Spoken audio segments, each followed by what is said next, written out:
All right, so this video is just to show some idea that I am using actually on how to use roux at the end of the solve of a 4x4. So the idea is to use Hoya in the beginning, and then the continuity is easier to roux, at least in my case. I'm not the best either at 4x4 or at roux, but I hope that someone has a better idea on how to apply these to a 4x4. So as Hoya goes, we start with two centers. I will start with blue and green, two opposite centers. Yes, it's not a tutorial. Yes, it's important to say. So I have two opposite centers. I have to make two other adjacent centers. So something like that. As I said, I'm not the best either at Hoya or roux. Okay, so after we have the four first centers, I try to find some edge for roux here. So for example, here I can see already blue and yellow, and I will try with Hoya to, oh, I'm not looking at the camera, it's difficult.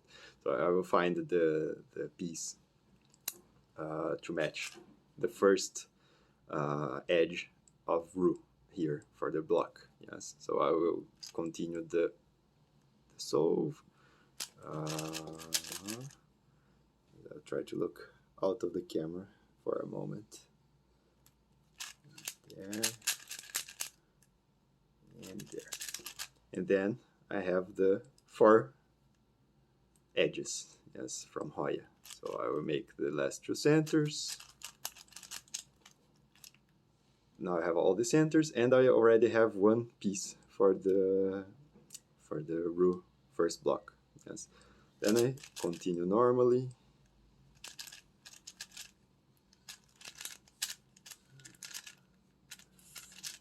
Making all the edges, yes, all the final edges. Then I have the 3x3, yes. And here we have some special case because of the parities, yes.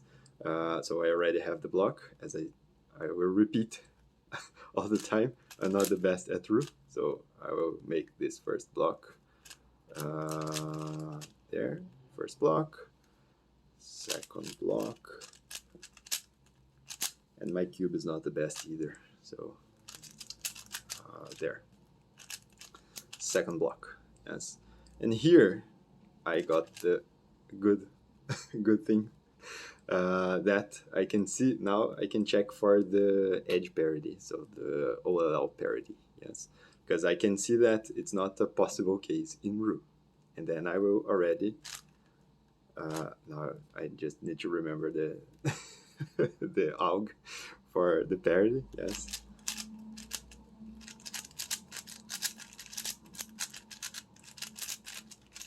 I used the AUG because I was practicing 7x7, sorry. So then I solve the parity, yes, if it's necessary, yes. And at this stage, you can check if there is any, before doing the parity, you could check for an easier case of an OLL or COLL, yes. In this case, let me see if I remember this COLL. There, yes. So then you do the COLL and then continue normally, right? Yes, and then I have the parity case, the PLL parity. So in this case, because roux uses a lot of M2s, I was thinking about some other way. Yes, for example, if the parity ends here, you don't need to rotate the cube. You just instead of doing something like that, you could just move, for example, this, yes, this middle layer, yes. But whatever, yes. And then because roux uses M moves, you can solve parity with M moves through, just like roux. It's like a continuation. And I hope that someone gets a better idea on how to use that, because this is how I solve. I average around 1 minute now, which is not that bad, but of course it's not compared to any professional 4x4 solvers.